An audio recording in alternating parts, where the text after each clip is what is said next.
ஆசைகள் பலவிதம். அந்த ஆசைகளை நிறைவேற்றிக் கொள்வதில் கிடைக்கும் ஆனந்தமும் பலவிதம். இன்னார்க்கு இந்த ஆசைதான் வரவேண்டும் என்று விதியில்லை. அதுபோல மாட மாளிகைகளும் கூட கோபுரங்களுமே ஆனந்தம் கொடுக்கும் என்பதில்லை. நம் வாழ்வில் நிகழும் சிறு சிறு சம்பவங்கள் கூட நமது மன அழுத்தத்தை குறைத்து மகிழ்ச்சி கொடுக்கலாம்.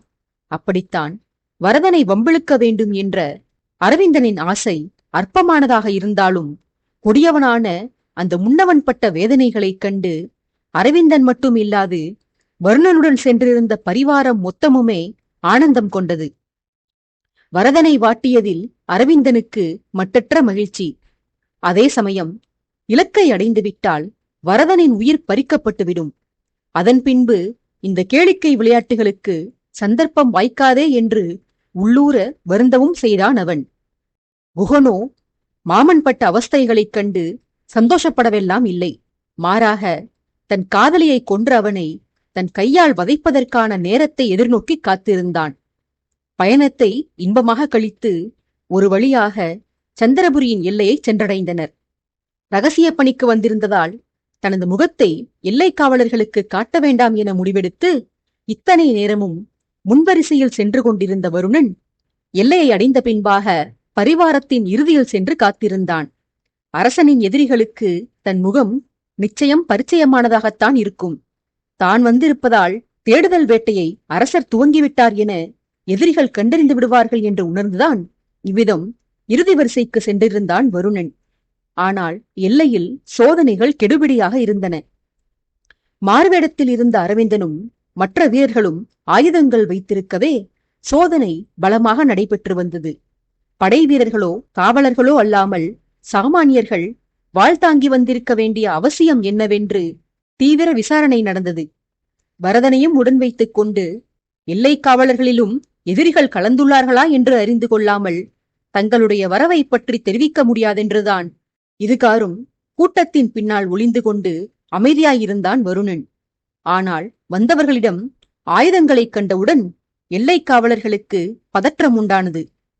குதிரை வீரர்களிடம் ஆயுதங்கள் கொண்டு வந்ததற்கான சரியான ஆவணங்களும் இல்லாதபடியால் எல்லை காவலர்கள் அதிக அளவில் குவிக்கப்பட்டனர். இதற்கு மேலும் தான் மறைந்திருப்பது நல்லதல்ல என உணர்ந்த வருணன் கூட்டத்தின் பின்வரிசையில் இருந்து முன்னால் வந்து அங்கு விசாரணை செய்த தலைமை அதிகாரியிடம் நெருங்கினான். வருணனை கண்ட மாத்திரத்தில் காவலன் தனது அதிகார தோரணையை மாற்றி பணிவு காட்டிவிட்டு, தளபதி, தாங்கள் இங்கா?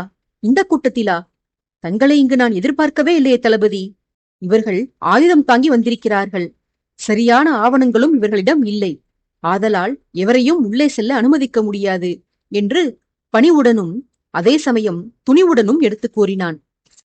வருணன் பேசிய அதிகாரியின் தோளில் கை போட்டு சற்று தூரமாக அழைத்துச் சென்று, உன் கடமை உணர்வை நான் பாராட்டுகிறேன். ஆனால் இந்த கடமையை நீ முன்பே சரிவரச் செய்திருந்தால் இந்நேரம் இந்த நாட்டிற்குள் வஞ்சகர்கள் தஞ்சமடைந்திருக்க மாட்டார்கள். நாங்கள் அனைவரும் சக்கரவர்த்தியின் ஆணையை ஏற்றே அந்த கபடர்களை கைது செய்ய வந்திருக்கிறோம். எங்களுள் ஒரு குற்றவாளியும் உள்ளான். அவன்தான் இறை. அந்த இரையை போட்டுதான் நாங்கள் பெரிய மீனை பிடிக்க வந்துள்ளோம். அந்த இறைக்கு தெரியாது என்னுடன் வந்திருக்கும் அனைவரும் என் ஆட்கள்தான் என்று. அவன் என்னைத்தான் கைது என்று நினைத்துக் கொண்டிருக்கிறான். என்னுடன் வந்திருக்கும் கூட்டத்தினருள் நீ சற்று முன்பு சோதனையிட்டவன் பார்க்கவ இளவரசன். விரைவில் அந்நாட்டின் அரசனாகவிருப்பவன். திமிங்கலத்தை பிடிக்க வேண்டுமானால் நாங்கள் ஆர்ப்பாட்டமின்றி நாட்டினுள் நுழைவது அவசியம். ஆதலால் ஒரு சம்பிரதாயத்திற்கு சோதனை செய்துவிட்டு எங்களை உள்ளே செல்ல அனுமதி என்று கட்டளையிடும் துணியில் கேட்டான். வருணன் இத்தனை எடுத்து கூறியும் காவலன் லவலேசமும் அசைவதாயில்லை. சொல்லப்போனால் வருணனை அங்கு கண்ட பிறகே அவனுக்கு தயக்கம் அதிகரித்தது. அவன் எதையோ சொல்ல தயங்கி வந்தான்.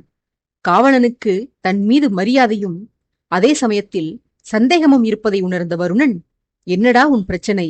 என்னை பற்றி எல்லைகளுக்கு சக்கரவர்த்தி அனுப்பியிருந்த சுற்றறிக்கையா? நான் அவருக்கு எதிரியாகிவிட்டதாகவும் அதனால் என்னை எந்த நாட்டிற்குள்ளும் நுழைய அனுமதிக்க கூடாது எனவும் அவர் அனுப்பியிருந்த கட்டளையை நினைத்துதானே வருந்துகிறாய் என வருணன் கேட்க, தளபதியின் முகத்தை நேருக்கு நேர் நிமிர்ந்து பார்க்கும் தைரியமின்றி தலை குனிந்த வண்ணமே தலையசைத்தான் காவல் அதிகாரி. வருணன் அவனிடம் உறுதியான குரலில், நான் பிரபுவுக்கு எதிரியானது, என்னை குறித்து அவர் எல்லைகளுக்கு எச்சரித்தது எல்லாம் உண்மைதான். இப்போதும் நான் பிரபுவின் எதிரிதான். ஆனால் நன்கு கேட்டுக்கொள். நான் சக்கரவர்த்திக்குதான் விரோதியே தவிர ராஜாங்கத்திற்கு அல்ல. வசுமித்ரா என் தாய்நாடு. ஒரு காலத்திலும் என் மண்ணுக்கு நான் துரோகம் செய்ய மாட்டேன். பிரபுவை தாண்டி அவர் குடும்பத்திடமோ அல்லது அவர் நாட்டு மக்களிடமோ என் பகையை தீர்த்து கொள்ள மாட்டேன்.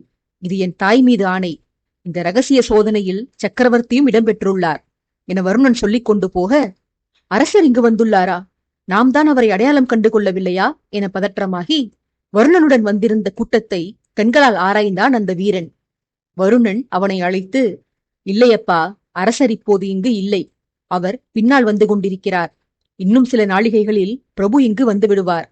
என்னை நீ தலைநகரில் நடக்கும் ஆலோசனை கூட்டங்களில் அடிக்கடி கண்டதால் என்னை உனக்கு நினைவிருக்கும். பிரபுவை உன்னால் அடையாளம் காண முடியுமா என்று கேட்டான். காவலனோ, ஓரளவிற்கு தெரியும் தளபதி. சக்கரவர்த்தியை நான் அருகிலிருந்து தரிசித்து பல காலமாகிறது. பிரபு மாறுவேடம் பூண்டு வந்தால் அவரை நான் அடையாளம் காண்பது சற்று கடினம்தான். அத்துடன் பிரபுவின் அனுமதியின்றி தங்களையும் என்னால் எல்லைக்குள் அனுமதிக்க முடியாது. சக்கரவர்த்தியிடம் அனுமதி பெற்று தங்களை உள்ளே அழைத்துச் செல்வது கடினம். ஆதலால் நாளை காலை வரை காத்திருங்கள். அதிகாரிகள் சிவகாமி தேவியிடமும் கௌதமனிடமும் அரசாணை பெற்று வந்து தங்களை அழைத்துச் செல்கிறேன் என தயங்கியபடியே பதிலளித்தான். வருணன் அதிர்ச்சியுற்று, மொத்தமாக முடிந்தது. தயவு கூர்ந்து அந்த காரியத்தை மட்டும் செய்துவிடாதேடா. நான் வந்திருப்பது பரம ரகசியமாக இருத்தல் வேண்டும். கோட்டைக்குள் இருக்கும் யாருக்கும் தகவல் சென்று சேரக்கூடாது. என்னை நீ நம்பவில்லை என்றால் ஒன்று செய். இப்போது என்னை கண்காணிப்பதற்கு ராஜ்யத்திற்கு மிகவும் விசுவாசமான ஒருவனை தேர்ந்தெடுத்து அனுப்பு. அவன் என்னுடனேயே வரட்டும். நான் ஏதாவது சதிவேளைகள் புரிவதாயிருந்தால் உடனே காவலர்களை அழைத்து என்னை ஒப்படைத்துவிடச் சொல். அதே போல நான் எனது ஆட்களில் ஒருவனை இங்கு உன்னுடன் விட்டுச் செல்கிறேன். மாறுவேடம் பூண்டு வரும் சக்கரவர்த்தியை அவன் உனக்கு அடையாளம் காட்டுவான். எனக்கு அதிக நேரம் நின்று பேச நேரமில்லையடா தம்பி. உன்னுடன் இருக்கும் காவலர்களில் சில கருப்பாடுகள் இருக்கக்கூடும். அவைகளில் ஏதாவது ஒன்று எனது வரவை பற்றி எதிரிகளிடம் தெரிவிக்கும் முன் நான் உடனே சென்றாக வேண்டும் என பரபரத்தான் வருணன். அதற்கு மேலும் தளபதியை நிறுத்தி வைக்க காவலனுக்கு மனம் இல்லை. ஆகையால் எல்லைக்குள் வருணனை அனுமதித்து அவனது பரிவாரத்துடன் தன் ஆட்களில் ஒருவனையும் வருணனுக்கே தெரியாமல் தன் ஆட்கள் சிலரையும் வேவு பார்ப்பதற்காக அனுப்பி வைத்தான். சந்திரபுரியின் எல்லைக்குள் பிரவேசித்த அந்த பரிவாரம் இன்னும் சிறிது தூரம் பயணித்து தலைநகரை அடைந்தது. அங்கு கோட்டைக்குள்ளும் தனது வாய்ஜாலத்தை பயன்படுத்தி எளிதாக உள்நுழைந்து விட்டான் வருணன். கோட்டைக்குள் கால் பதித்தவன் எங்கே தன் வேலைக்கு இடையூறு விளைவிப்பானோ என அஞ்சி தன்னை தொடர்ந்து வந்த சந்திரபுரி காவலனை ஒரு பாழடைந்த மாளிகையை காட்டி அதன் கூடத்தில் கட்டி வைக்கும்படி தன் ஆட்களுக்கு ஜாடை செய்தான். வருணனின் வீரர்களும் எதேச்சையாக செல்வது போல தனித்ததொரு மாளிகைக்கு செல்ல, அவர்களை பின்தொடர்ந்து வந்த சந்திரபுரி வீரனை வாயில் துணி வைத்து அடைத்து தூணில் கட்டி வைத்தனர். மாளிகையின் வாயிற்கதவு மூடப்பட வாயிலை தாண்டி வீரன் கத்தும் ஓசை சிறிதளவும் கேட்கவில்லை. தன் வீரர்களில் சிலருக்கு பணி கொடுத்து அனுப்பிய வருணன் பின்பு குகனை தன்னிடம் அழைத்தான். அவனிடம், வேலை நெருங்கிவிட்டதரா குகா? உன் காத்திருப்புக்கு ஒரு முடிவு பிறக்கவிருக்கிறது. உன் காதலியை கொன்றவனை பழித்திருப்பதற்கு முன்னால் அவளை அந்த தவறான பாதையில் அழைத்துச் சென்ற மற்றவர்களையும் பிடித்தாக வேண்டும். அதற்கு உன் உதவி தேவை. நம்முடன் வந்தவர்களுள் வரதன் தீவிரமாக நம்புவது உன்னை மட்டுமே. நீ அவனுடன் சேர்ந்து சென்று அவன் யாரையெல்லாம் சந்திக்கிறான், அவர்களுடன் என்னவெல்லாம் உரையாடுகிறான் என்பதையெல்லாம் கவனி. உங்களை அனுப்பி வைத்த தனசேகரன் மாண்டு போய்விட்டான். தனசேகரனுக்கு ஆணைகள் கொடுத்து அனுப்பியது யாரென்று வரதனே அறியமாட்டான். அது சிவகாமிதானா அல்லது அவளுக்கும் மேல்ஸ்தானத்திலோ அல்லது கீழோ எவராவது உள்ளார்களா என்று அறிந்து கொள்ள வேண்டியது உன் கடமை. நான் இங்கு வந்திருப்பது சிவகாமிக்கு தெரியக்கூடாது. வரதன் தான் சந்திக்கப் போகும் மனிதர்களிடம் என் வரவை பற்றி உளராமல் பார்த்துக்கொள் என அறிவுறுத்தி அனுப்பி வைத்தான். வரதனை குகனுடன் அனுப்பியவன் குகன் துணைக்கு தன்னுடன் வந்த பார்க்கவ வீரர்கள் சிலரை அனுப்பினான். அனைவருக்கும் வேலை கொடுத்து முடித்து பெருமூச்சு விட்டு நின்றவனை நோக்கிய அரவிந்தன், எல்லோருக்கும் வேலையை பகிர்ந்தளித்து விட்டீர்கள். நமது பணி என்ன அண்ணா? சக்கரவர்த்தி வர இன்னும் பல நாளிகைகள் ஆகும். என் கணிப்புப்படி அவர் நள்ளிரவில்தான் இங்கு வந்து சேருவார். அதுவரை நாம் என்ன செய்வது அண்ணா என்று கேட்டான். வேலைகளை வெற்றிகரமாக முடித்துவிட்ட நிம்மதியில் கைகளை உயரத் தூக்கி சோம்பல் முறித்த வருணன், என்ன செய்வதரா தம்பி? நான் இந்த சந்திரபுரி நாட்டின் மருமகன். திருமணமான பிறகு இந்த நாட்டு இளவரசிதான் என் மனைவி என்று தெரிந்த பிறகு முதலாக நான் என் மாமியார் வீட்டிற்கு வந்திருக்கிறேன். ஆனால் பார், என்னை நாட்டுக்குள் நுழையவிட மறுக்கின்றனர். சந்திரபுரியினருக்கு இங்கிதம் தெரியவில்லை. வீட்டு மாப்பிள்ளைக்கு தலைவாழை இலை போட்டு விருந்து பரிமாற வேண்டும் என்று எவருக்காவது தோன்றுகிறதா பார். போகட்டும் விடு. மாமியார் வீட்டு மரியாதைகளை அனுபவிக்க புண்ணியம் செய்திருக்க வேண்டும். என் மாமியார்கள் இந்த கோட்டைக்குள் தான் வசிக்கிறார்கள். ஆனால் அவர்கள் என் மீது என்ன உணர்ச்சியில் இருப்பார்கள் என்று யூகிக்க கூட முடியாது. ஏனெனில் கடந்த காலத்தில் இந்த கோட்டைக்குள் நடந்த அசம்பாவிதங்கள் அனைத்திற்கும் காரணம் நான் ஒருவனே. தாமோதரனை அந்தகார காட்டினுள் விட்டு வந்து அனந்தபத்ராவை கத்தியால் தாக்கச் செய்து மன்னன் சுதாகரனை கன்னத்தில் அறைந்து கொஞ்ச நஞ்ச குரூரங்களையா நிகழ்த்தியிருக்கிறேன். எப்படியோ சென்றிருக்க வேண்டிய இவர்களது வாழ்க்கையை இப்படி துக்கத்தில் ஆழ்த்தியவன் நான்தான். நீ தவறிழைக்கிறாய் வருணா என்று பிரபு அன்றே அறிவுறுத்தினார். விதி அன்று என் செவிகளை செவிடாக்கியிருந்தது. சரி விடடா தம்பி, அதை நினைத்து இப்போது வருந்தி பயனில்லை. நமது வேலை என்னவென்று கேட்டாயே. என் மனைவியின் சுயரூபத்தை தான் முன்னரே அறிந்து கொள்ள தவறிவிட்டேன். என்னை காதலித்த சிவகாமியின் உண்மை சொரூபத்தையாவது நன்முறையில் அறிந்து கொள்கிறேன் என புலம்பியவாறே ஒரு மாளிகையின் பின்புறத்திற்கு அரவிந்தனின் கையை பிடித்து அழைத்துச் சென்றான் வருணன். மாளிகையின் பின்னால் தஞ்சம் புகுந்தவன் அமருவதற்கு வாட்டமான இடத்தை ஆராய்ந்து கொண்டிருந்தான். அரவிந்தனுக்கோ அவன் இறங்கிய முதல் அதிமுக்கியத்துவம் வாய்ந்த பணி இதுதான். அதுவரை விளையாட்டுத்தனத்திலும் நண்பர்களுடன் பொழுதை போக்குவதிலுமே காலத்தை செலவிட்டு விட்டான். எதிரிகளுக்கு வலைவிரிக்கும் வேளையை அப்போதுதான் முதல் முறையாக நேரில் கண்டான் அவன். ஆதலால் அவன் மனம் ஒரு நிலையில் நில்லாமல் பரபரத்துக் கொண்டிருந்தது. வருணனுக்கோ அது அவனது வாழ்வின் எத்தனையாவது அனுபவம் என்று அவனுக்கே தெரியாது. ஆகையால் அவனிடம் ஆழ்ந்த அமைதி தென்பட்டது. சாவதானமாக மாளிகையின் பின்னால் இருந்த மரத்தடியில் அமர்ந்தவன் அரவிந்தனையும் தன்னருகில் வந்து அமரச் சொன்னான். இளையவனோ, அண்ணா, கால் நீட்டி அமர்வதற்கு நாம் என்ன கடற்கரைக்கா இன்ப உலா வந்திருக்கிறோம்? நாம் வந்திருப்பது எதிரிகளை கையும் களவுமாக பிடிக்க. இது உங்கள் மாமியார் வீடுதான். மாமியார் வீட்டில் விருந்துண்டு ஓய்வெடுக்கலாம் தான், ஒப்புக்கொள்கிறேன். ஆனால் நாம் அதற்கு வரவில்லையே அண்ணா. அரசருக்கு எதிரான சதிச்செயலில் உங்கள் மாமியார்களுக்கும் பங்குள்ளதா என்று அறிந்து கொள்ள வேண்டாமா? எல்லா விவரங்களையும் சேகரித்து தொகுத்து தயாராக வைத்திருந்து சக்கரவர்த்தி வரும்போது சமர்ப்பிக்க வேண்டாமா? நீங்கள் இப்படி பொறுப்பில்லாமல் ஓய்வெடுக்கிறீர்கள் என்று கடிந்து கொண்டான். வருணன் மரத்தில் இதமாக தலையை சாய்த்தபடி கைகளை மார்புக்கு குறுக்கே கட்டிக்கொண்டு கண்களை கூட திறக்காமல், நிதானம் பிரதானமடா தம்பி. எந்த ஒரு விஷயத்திலும் நிதானத்தை கடைபிடித்தோமானால் விளையும் முடிவுகள் நன்முறையில் அமையும். அதை விடுத்து அவசரத்துடனும் ஆர்ப்பாட்டத்துடனும் செயல்களை மேற்கொண்டால் அசம்பாவிதம் தானடா நிகழும். இது நான் என் அனுபவத்தில் கற்றுக்கொண்ட பாடம். இதே நாட்டில் முன்பு நான் பட்ட அவசரத்தனத்தால்தான் தற்போதைய விபரீதங்கள் விளைந்துள்ளன. இந்த அனுபவங்களுக்கு பிறகு எனக்குள் ஒரு முதிர்ச்சி பிறந்திருக்கிறது அரவிந்தா. எந்த ஒரு காரியத்திலும் அவசரப்பட்டு இறங்காமல் ஆழ்ந்து யோசித்த பின்பே செயலாற்ற வேண்டும் என்று முடிவெடுத்து விட்டேன். அது இருக்கட்டும், கால் நீட்டி அமர்ந்தால் தேடும் தகவல் கிடைக்காது என்று யார் கூறினார்கள்? இன்ப உலா வந்திருக்கிறோமா என்று கேட்டாயே. இன்ப உலாவிற்கு உன்னை என்னடா நான் அழைத்து வரப் போகிறேன்? நான் இன்பம் கொள்ள வேண்டுமென்றால் வாகினியுடன் அல்லவா வந்திருக்க வேண்டும். நெடுமரம் உன்னுடன் எனக்கு என்ன இன்பம் உள்ளது? சக்கரவர்த்தியை பின்னால் வரச் செய்து நாம் முந்திக் கொண்டு வந்ததற்கு காரணம் வெளியிலிருந்து பார்ப்பதற்கு வேறு எதுவாக வேண்டுமானாலும் இருக்கலாம். சக்கரவர்த்தியும் இந்த செயலுக்கு வேறு பல காரணங்களை கற்பிக்கலாம். ஆனால் நான் முன்னால் வந்த காரணம் பிரபு தனது நண்பனுடன் என் தொந்தரவு இல்லாமல் பயணித்து வரட்டும் என்பதற்காகத்தான்.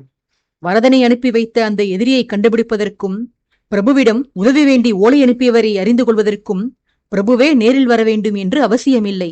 அவருக்கு வசுமித்ரா முழுவதிலுமே நம்பிக்கையான ஏவலர்கள் பலர் உள்ளனர். உன் தந்தையே எடுத்துக்கொள்.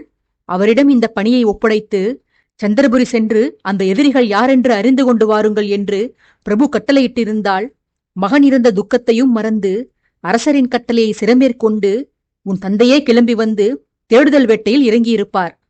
பார்க்கவ மன்னரை போன்ற தீவிர விசுவாசிகள் பலர் இருந்தும் பிரபு ஏன் தானே இது போன்ற செயல்களில் நேரடியாக ஈடுபடுகிறார்? எல்லாம் பிரயாணத்திலும் சாகசங்களிலும் அவருக்கு இருக்கும் நாட்டத்தினால்தான். எனக்கும் பயணங்களும் சாகசங்களும் பிடிக்கும் தான் அரவிந்தா. ஆனாலும் சோம்பேறித்தனமும் எனக்கு சற்று அதிகம். ஆதலால் எப்பணியை யார் யாருக்கு பகிர்ந்தளிக்க வேண்டுமோ அப்பணியை அவரவருக்கு பிரித்து கொடுத்துவிட்டு நான் நிம்மதியாக ஓய்வெடுப்பேன். பணியை கொடுத்து விட்டேன், ஓய்வையும் துவங்கிவிட்டேன். வரவேண்டிய தகவல் விரைவில் என்னை வந்து சேரும். பொறுத்திருந்து வேடிக்கை பார் என புதிர் போட்டுவிட்டு கண்களை மூடி அமர்ந்து கொண்டான். தகவல் நம்மை தேடி வருமா? அதற்கு காலா உள்ளது தானாக வருவதற்கு?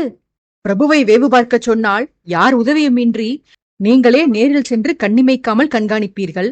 மற்றவர்களை ஒற்றறிவது என்றால் வேலையை பிறருக்கு பகிர்ந்து கொடுத்துவிட்டு சாவகாசமாக அமர்ந்திருக்கிறீர்கள். பொறுப்பே இல்லை அண்ணா உங்களுக்கு என நொந்து கொண்டு வருணனையே வெறித்து பார்த்து கொண்டிருந்தான் அரவிந்தன்.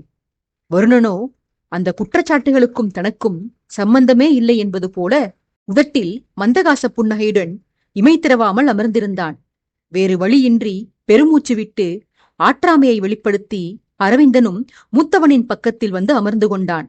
வருணன் அவ்வப்போது கண்விழிப்பதும் சுற்றத்தை ஆராய்வதும் பின்பு மீண்டும் இமைகளை மூடிக்கொண்டு யோக நிலைக்கு செல்வதுமாக இருந்தான். அரவிந்தனுக்குதான் தவிப்பாயிருந்தது. உடன் வந்தவர்கள் எவரையும் காணவில்லை. அனைவரும் எங்கே சென்றார்கள், என்ன பணியில் ஈடுபட்டிருக்கிறார்கள் என்று தெரிந்து கொள்ள அவன் மனம் துடித்தது. வருணனை உலுக்கி அவனை கண் திறக்கச் செய்தான் இளையவன். வருணனோ, எதற்கடா என் தவநிலையை கலைக்கிறாய்? அவசரம் என்றால் வாயால் அழைக்க வேண்டியதுதானே? அதை விடுத்து அம்மி அரைப்பது போல ஏன் என்னை அரைக்கிறாய்? என் காதலியுடன் கனவுலகில் சஞ்சரித்துக் கொண்டிருந்தேன். இத்தனை நேரம் போராடி இப்போதுதான் என்னை பார்த்து அவளை காதலுடன் சிரிக்கச் செய்திருக்கிறேன்.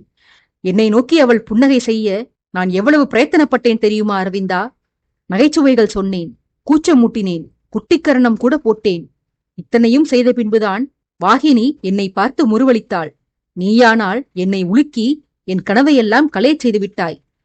இப்போது நான் மறுபடியும் குட்டிக்கரணம் போட வேண்டும் என சலித்துக் கொண்டான். இளையவன் அவனிடம், காதலியுடன் கனவில் கழிப்படைய இதுதான் நேரமா அண்ணா? கனவில் மட்டுமே சந்திப்பு நிகழ்த்த அதிகாரி என்ன வேறு கிரகத்திலாயிருக்கிறார்? வசுமித்ராவில்தானே இருக்கிறார். வந்த வேலையை வெற்றிகரமாக முடித்துவிட்டால் விரைவில் அவரிடம் திரும்பிச் சென்று உங்கள் ஆசைகளை எல்லாம் நிஜத்திலேயே நிறைவேற்றிக் கொள்ளலாமே அண்ணா. எனக்கும் தான் காதலி உள்ளாள். நான் உங்களைப் போல அவளுடன் கற்பனையிலா காலம் கடத்தி கொண்டிருக்கிறேன். கடமை என்று வந்துவிட்டால் காதலை புறந்தள்ளிவிட்டு கண்ணும் கருத்துமாக எடுத்த பணியில் சிரத்தை செலுத்துகிறேனா இல்லையா? வாலிபன் நானே இப்படி இருக்க, திருமணம் முடிந்து பிள்ளை பெற்ற கிழவர் உங்களுக்கு என்ன அண்ணா கனவு வேண்டியிருக்கிறது? காலம் கடந்த வயதில் காதல், அதுவும் உங்களை வெறுக்கும் பெண்ணுடன் என்று வருணனை சீண்டினான். வருணன் கோபமுற்றவன் போல புருவங்களை சுருக்கி, யாரை பார்த்தரா கிழவன் என்கிறாய்? உன்னை விட எனக்கு 2 அகவைகள்தான் அதிகம். காலாகாலத்தில் திருமணம் முடித்து இல்லறத்தில் நுழைந்து விட்டேன் நான். நீ விதிவசத்தால் சரியான தருணத்தில் வாழ்க்கையை துவங்கவில்லை. இதற்கு என்னை பார்த்து ஏனடா பொறாமை கொள்கிறாய்? இப்போது எதற்காக என்னை எழுப்பினாய் என்று காரணம் சொல். என் கனவை கலைக்கும் அளவிற்கு அப்படி என்ன அவசரம் வந்துவிட்டது உனக்கு என பொய்சனத்துடன் கேட்டான் வருணன். இளையவன் அவனிடம், அவசரம் இல்லையண்ணா, அவசியம் ஏற்பட்டது. எவ்வளவு யோசித்தும் எனக்கு ஒரு விஷயம் மட்டும் விளங்கவே இல்லை. உண்மையை கூற வேண்டுமானால் எதுவுமே விளங்கவில்லைதான். அதில் ஒன்று மட்டும் முற்றிலுமாக விளங்கவில்லை. வரதனையும் குகனையும் அனுப்பி வைத்திருக்கிறீர்கள். அவர்களை யாரை சந்திப்பதற்காக அனுப்பியுள்ளீர்கள்? சதிவேலை புரிய அவர்களுக்கு பணியாணை கொடுத்து அனுப்பியவர்களை சந்திக்க வென்றால் வரதனுக்கு அந்த வேலையை கொடுத்தவன் தனசேகரன் தான். அவனும் இப்போது உயிருடன் இல்லை. வரதனை பொறுத்தவரையில் தனசேகரனின் எஜமான் ரகுநாதன் என்கிற நான் இங்குதான் உள்ளேன். ஒருவேளை சிவகாமியை சந்திக்க வென்றால் அந்த பெண்ணுக்கு உண்மையில் இந்த சம்பவத்துடன் தொடர்புள்ளதா என்று நமக்கு தெரியாது. அது தெரியாமல் இவன் சென்று அவளிடம் ஏதாவது உளறி வைத்தால் வீண் குழப்பங்கள் தானே அண்ணா மிஞ்சும். குகன் வரதனை யாரை சந்திக்க அழைத்துச் சென்றுள்ளான் என எனக்கு தெளிவுபடுத்துங்கள் அண்ணா என்று கெஞ்சுதலாக கேட்டான். வருணன் அவனிடம், வரதன் எவரையும் சந்திக்கச் செல்லவில்லை அரவிந்தா. சந்திக்க வேண்டியவன் தானே வந்து இவர்களை அணுகுவான். சிவகாமி உண்மையில் உத்தமி என்றால் அந்த மர்ம மனிதன் சிவகாமியிடம் செல்ல இவர்களை அனுமதிக்க மாட்டான் என்று புதிர் போட்டான். அரவிந்தன் வருணனுடைய கூற்றை அசை போட்டு பார்த்தான். அவன் வார்த்தையின் அர்த்தம் இளையவனுக்கு விளங்க ஆரம்பித்தது. புதிருக்கான விடையை கண்டறிந்த உற்சாகத்தில் அரவிந்தன் வருணனிடம், இப்போது புரிகிறது அண்ணா. குகனும் வரதனும் கால் போன போக்கில் கோட்டைக்குள் சுற்றித்திருந்தார்கள் என்றால் இவர்களுக்கு பணி கொடுத்து அனுப்பியவனின் கண்களில் இவர்கள் பட வாய்ப்புண்டு. அப்படி பட்டுவிட்டார்களானால் அந்த மர்ம மனிதனே இவர்களை நாடி வந்து அழைத்துச் செல்வான். சதிகாரர்களின் எஜமானி சிவகாமி என்றால் வரதன் வந்திருக்கும் செய்தி நேராக சிவகாமியை சென்றடையும். அவளும் இவர்களை காண புறப்பட்டு வருவாள். அதை வைத்து சதியில் அப்பெண்ணுக்கும் பங்கு உள்ளதா என்று அறிந்து கொள்ளலாம். இவர்கள் அனைவரையும் நம் ஆட்கள் தூரத்திலிருந்து கண்காணித்து வந்து தங்களிடம் தகவல் கூறுவார்கள். சரியா அண்ணா என் யூகம் என்று புதிருக்கான விடையை கண்டுவிட்ட பெருமையுடன் வினவினான். வருணனோ, உன் கணிப்பு பெருமளவு சரிதான் தம்பி. ஆனால் நமக்கு தகவல் கொடுக்க வரப்போகிறவர்கள் நம்முடன் பயணப்பட்டு வந்தவர்கள் அல்ல. அவர்கள் வேறு. அவர்கள் யார் எவரென தெரிந்து கொள்ள வேண்டுமானால் சிறிது காத்திரு. என்னையும் என் பணியை செய்யவிடு. இந்த இடத்தில் அமர்ந்து கொண்டு நாம் தொணவென பேசுவது நல்லதல்ல. அது ஏன் என்று பிறகு சொல்கிறேன் என்று கூறி அரவிந்தனை அமைதிப்படுத்திவிட்டு மறுபடியும் மௌன நிலையில் ஆழ்ந்தான் வருணன். நேரம் கடந்து கொண்டே சென்றது. அரவிந்தனுக்கு அவன் இருந்த அந்த இடத்தில் பொழுதே போகவில்லை. ஒரே சிரிப்பு சத்தமும் அரட்டை சத்தமும் தான் தொடர்ந்து கேட்டது அவனுக்கு. அதுவும் கணவன் மனைவிக்கு இடையே நிகழ்ந்த தனிப்பட்ட உரையாடல்கள் போல தோன்றவே அவ்விடத்தில் இருக்கவே இளவரசனுக்கு சங்கோஜமாகி போயிற்று. கூடவே வேலை எதுவும் இல்லாமல் ஒரே இடத்திலேயே முடங்க வேண்டிய நிலை வேறு அவனுக்கு கொடுமையாக இருந்தது. ஒரு நாளிகைக்கு மேல் ஒரே இடத்தில் அமர்ந்து அரவிந்தனுக்கு பழக்கமில்லை. வேலையே இல்லாவிடினும் கோட்டைக்குள்ளும் பார்க்கவத்தின் இதர நகரங்களிலும் சுற்றித் திரிந்தபடிதான் இருப்பானே தவிர முடங்கி ஒரே இடத்தில் அமருபவன் அல்ல அவன். ஆனால் வருணன் அப்படியல்ல. எவ்வளவுக்கு எவ்வளவு ஊர் சுற்றுகிறானோ, சிறுத்தை வேட்டையாடுவதற்கு முன் பொறுமையுடன் பதுங்கியிருப்பதைப் போல அவ்வளவுக்கு அவ்வளவு அவனால் ஒரே இடத்தில் முடங்கி கிடக்கவும் முடியும். அரவிந்தன் பொறுமை தகர்ந்து போய் அவ்வப்போது எழுந்து சென்று சில எட்டுக்கள் நடப்பதும், பின்பு யாராவது தன்னை கவனித்து விட்டால் சந்தேகம் வந்துவிடுமோ என அஞ்சி மறுபடியும் வருணனை முறைத்தபடியே அவன் அருகில் சென்று அமர்ந்து கொள்வதுமாக இருந்தான். நாளிகைகள் பல கடந்தன. அந்தி சாய ஆரம்பித்தது. அந்த சமயம் இரு மனிதர்கள் வருணனை அணுகி வந்தனர். மனிதர்களின் காலடி ஓசைகள் கேட்க அரவிந்தன் எச்சரிக்கையடைந்து கண்மூடியிருந்தவனிடம், அண்ணா, யாரோ மனிதர்கள் வரும் ஓசை கேட்கிறது. அவர்கள் நம்மை நோக்கிதான் வருகிறார்கள் போல. வெளியுங்கள் அண்ணா என உஷார்படுத்தினான். அப்போதும் வருணன் சலனமே இல்லாமல், வரட்டுமடா, நாம் என்ன கன்னிப் பெண்களா? ஆடவர்கள் வருகிறார்கள் என்பதற்காக ஓடி ஒளிந்து கொள்ள இந்த காலத்தில் பெண்களே ஆண்களைக் கண்டு நாணப்படுவது இல்லை. உன்னவளையும் என்னவளையும் பார். அவர்கள் நம்மை பார்த்து வெட்கமா படுகிறார்கள்? ஆருத்ராவை நான் நேரில் பார்த்தது இல்லை. அவள் குணம் எப்படி இருக்கும் என்று எனக்கு சரியாக தெரியாது. ஆனால் என் வாகினி இருக்கிறாளே, அவளிடமெல்லாம் சமீப காலமாக வெட்கம் என்ற ஒரு உணர்வு வெளிப்படவே மாட்டேன் என்கிறது. முன்பெல்லாம் எதிரிகளைக் கண்டு கோபத்தில் கன்னம் சிவப்பவள் என்னை கண்டால் மட்டும் வெட்கத்தில் கன்னம் சிவப்பாள். பார்ப்பதற்கே பெருமையாக இருக்கும். இப்போது எங்கே என்று புலம்பிக் கொண்டு சென்றவனை கோபமாக இடைநிறுத்திய அரவிந்தன், நிறுத்துங்கள் அண்ணா உங்கள் பிதற்றலை. நான் யாரோ வேற்று மனிதர்கள் நம்மை நெருங்குகிறார்கள் என்று எச்சரித்தால் நீங்கள் காதலியை பற்றி பேசி என்னை வெறுப்பேற்றுகிறீர்கள். எப்போதும் காதலியின் நினைவுதானா? அவர்தான் உங்களை சீண்டுவதே இல்லையே. பிரபு வந்தவுடன் முதல் வேளையாக உங்களுக்கு வேறு பெண் பார்க்கச் சொல்லப் போகிறேன். அதுவும் இந்த சந்திரபுரியிலேயே. உங்களுக்கு திருமணமானால்தான் நீங்கள் அதிகாரியை மறந்துவிட்டு அரசாங்கப் பணியில் கவனம் செலுத்துவீர்கள் என்று வருணனை மிரட்டினான். அதிர்ந்து போன வருணன் இளையவனுக்கு பதில் கூற வாயெடுத்த வேளையில் நடந்து வந்த ஆடவர்கள் வருணனை நெருங்கிவிட்டார்கள். தளபதியை அணுகிய அவர்கள், வணக்கம் தளபதி, தங்கள் வரவு நல்வரவாகட்டும் என வரவேற்றனர். மரியாதை தெரிவித்தவர்களை முறைத்த வருணன், வாருங்களடா, இதுதான் நீங்கள் வரும் நேரமா? நான் வந்திருக்கும் தகவலை அறிந்து கொள்ள உங்களுக்கு இத்தனை நேரம் தேவைப்பட்டதா? நான் வந்ததையே உங்களால் அறிந்து கொள்ள முடியவில்லையே, எதிரிகள் ரகசியமாக வந்தால் எப்படி அறிந்து கொள்வீர்கள் என கடிந்து கொண்டான். அவன் சத்தத்தை கேட்டு பதறிய நபர்கள் அவன் அமர்ந்திருந்த இடத்தின் பின்புறம் இருந்த மாளிகையை எட்டி பார்த்து, இங்கே இத்தனை சத்தம் வேண்டாம் தளபதி, நாம் சற்று தூரமாக சென்று பேசுவோம் எனச் சொல்லி வருணனின் கையை பிடித்து தூக்கிவிட்டார்கள். பின்னர் அவனுடன் நடந்து சென்றபடி, தங்கள் வருகை பற்றி முன்னரே தகவல் வந்துவிட்டது தளபதி. கூடவே சக்கரவர்த்தியின் வருகை பற்றிய விஷயமும் நம்மவர்களிடமிருந்து தெரிந்து கொண்டோம். இன்றைய இரவுக்குள் பிரபு கோட்டைக்குள் நுழைந்து விடுவார் என்ற செய்தி கேள்விப்பட்டவுடன் பாதுகாப்பை பலப்படுத்த வேண்டியிருந்தது. அத்துடன் எல்லையில் அவர் பிரவேசிக்க எந்த இடையூறுகளும் ஏற்படாத வண்ணம் ஏற்பாடுகளை செய்ய வேண்டியிருந்தது. பிரபுவின் வருகை பகிரங்கமாக இருந்தால் கூட இத்தனை முன்னெச்சரிக்கை நடவடிக்கைகளை மேற்கொள்ள வேண்டிய அவசியம் இருந்திருக்காது தளபதி. ஆனால் அவர் மாறுவேடத்தில் வரும்படியால் தக்க முறையில் அவரை வரவேற்கும் காரியங்களை அரங்கேற்ற வேண்டியுள்ளது. எல்லையில் பிரபுவை சோதனையிடவும் கூடாது. அதே சமயம் அவர் இன்னார்தான் என்ற விவரமும் வெளிப்பட்டுவிடக்கூடாது. அதற்கான நடவடிக்கைகளை செய்து முடித்துவிட்டு வரத்தான் தாமதமாயிற்று தளபதி என்று விளக்கியபடியே வருணனுடன் சேர்ந்து தூரமாக நடைபோட்டுச் சென்றனர். வருணனும் அவனது ஆட்கள் காட்டிய பாதையில் சென்று அவர்களிடம் விசாரிக்க துவங்கினான். நல்லதரா தம்பிகளா, உங்களுக்கு கூட மூளை வேலை செய்ய ஆரம்பித்து விட்டது. என்னால் பிரபுவை தற்போதைக்கு நேரில் சென்று எல்லையிலிருந்து அழைத்து வர முடியாது. ஆகையால் அந்த பொறுப்பை நீங்களே பார்த்துக் கொள்ளுங்கள். நாட்டில் மற்ற விஷயங்கள் எல்லாம் எப்படி போகிறது? சிவகாமியைப் பற்றி ஏதேனும் தகவல் உண்டா? அவரையும் அவரது கணவரையும் கண்காணித்து வருகிறீர்களா? அவர்களது நடவடிக்கைகளில் மர்மங்கள் எதுவும் தென்படுகின்றனவா என விசாரித்தான்.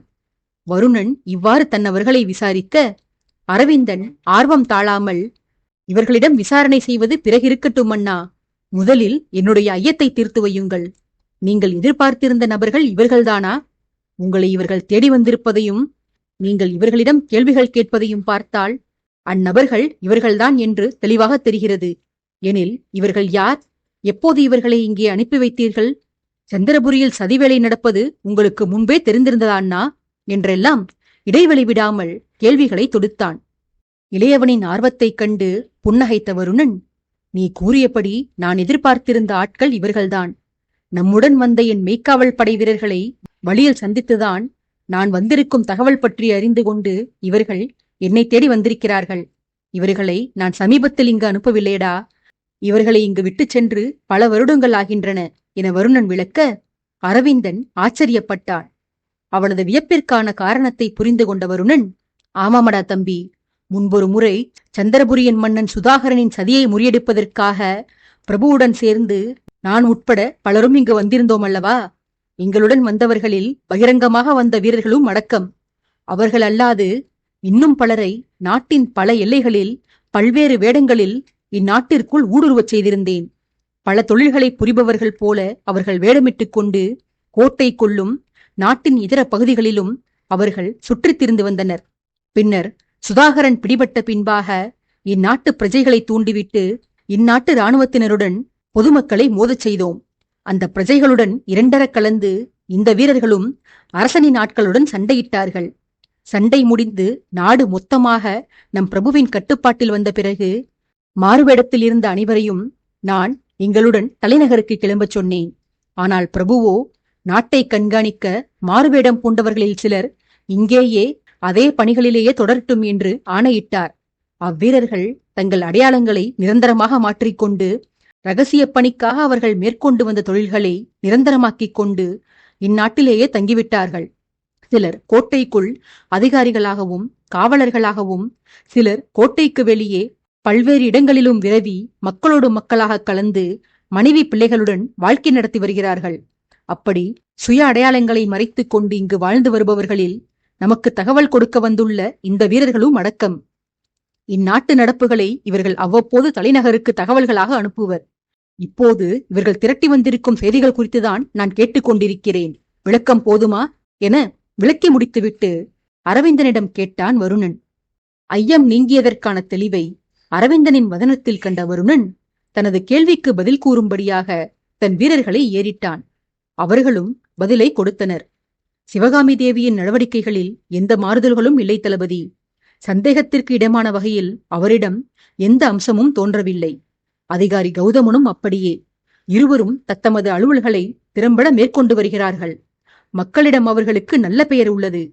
தம்பதிகளிடம் உள்ள அறிவாற்றலாலும் அடக்க குணத்தாலும் கோட்டைக்குள்ளும் அவர்கள் மீது அனைவருக்குமே நல்ல அபிப்பிராயம் உள்ளது என பதிலுரைத்தான்.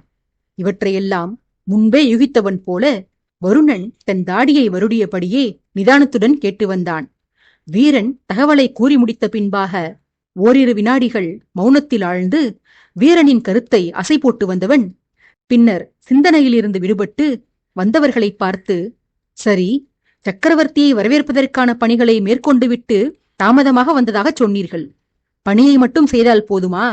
இங்கு ஒருவன் நீண்ட நேரமாக பசியில் அமர்ந்திருப்பதை பற்றி யோசித்தீர்களாடா? வருபவர்கள் வெறும் கையை வீசிக்கொண்டா வருவீர்கள்? ஏதாவது பட்சணங்களை எடுத்து வந்திருக்க கூடாது? தண்ணீர் கூட அருந்தாமல் சோர்வுற்றிருக்கிறேன் நான். காதலியை பற்றி கனவு கொண்டிருந்தமையால் பசிதாகம் மறந்திருந்தேன். கனவை கலைத்த நீங்கள் உணவை எடுத்து வந்திருக்கலாமேடா என தன்னவர்களை நிந்தித்தான். வருணனுக்கு மறுமொழி கூறும் விதமாக வீரர்கள் சொன்ன ஒரு விஷயம் அவனை இன்பத்தில் ஆழ்த்தியது. அடுத்தபடியாக சந்திரபுரியின் இளவரசி பற்றி அவர்கள் தெரிவித்த ஒரு விஷயம் அவனை அதிர்ச்சியில் ஆழ்த்தியது.